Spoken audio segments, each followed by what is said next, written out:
one of the things that happened was one afternoon, we had a lot of military surveillance, and this is typical of what happens. I mean, I tell people that certainly, if you're putting together the briefings for the president and the CIA director and training thousands of people to bypass this secret government lock on this subject and make contact directly, there's going to be monitoring of what you're doing. And so we had monitoring of this event, including not only drones that were circling us, that were unmanned aerial vehicles.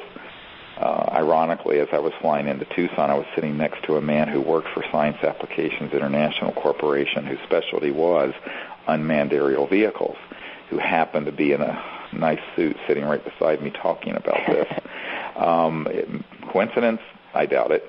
But anyway, when we were at lunch on the terrace of this hotel one day, an unmarked helicopter, kind of drab army olive green, came within feet of the balcony and had some sort of instrument. The door was open and a man was leaning out of it with either a telephoto lens or some instrument taking pictures of Colin Andrews and myself and Dr. Loder, and I think Len Katai was there. And what was interesting is we, thanks to Ted Loder having a camera with him, quick swung around, and we got two pictures of him, not of the person, but of the chopper. And so we were having quite a bit interesting surveillance, and it actually started the night we arrived and continued all through the night we left. But it didn't stop us, and it didn't stop anything from happening, because the ETs have ways of bypassing these little silly games that the military operations tend to engage in. And last night we had a number of drones, two of them at least, that were circling the area that were unmanned vehicles. But while they were circling, there were craft that flew in. One that flew in the north, in the kind of northwest.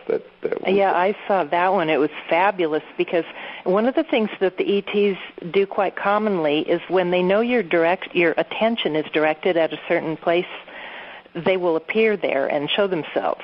And so there were just a few of us out on the deck. It was a good 45 minutes before the group was supposed to start up for the night, so it was early, but it was dark already.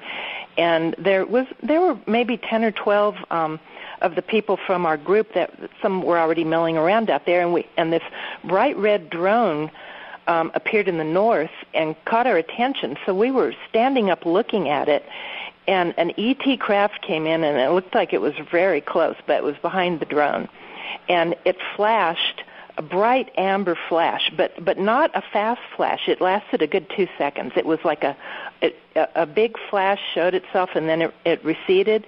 And then about a second or two later, it moved slightly up to the right and did it again. And I know that it was interacting with those of us that were watching, because it knew that we were looking in that direction. Well, and the other thing that was very interesting that night is that the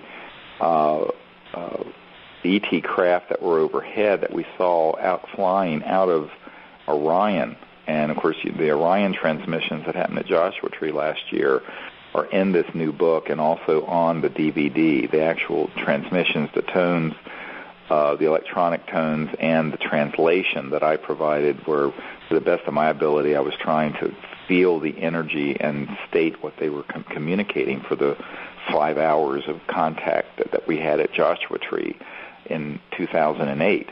That was amazing. It was absolutely amazing and life-altering, actually, to be honest with you. And I might add, the words that you were saying in your translation, they're not a lot of the structure, and it wasn't things that you would normally say. Right. It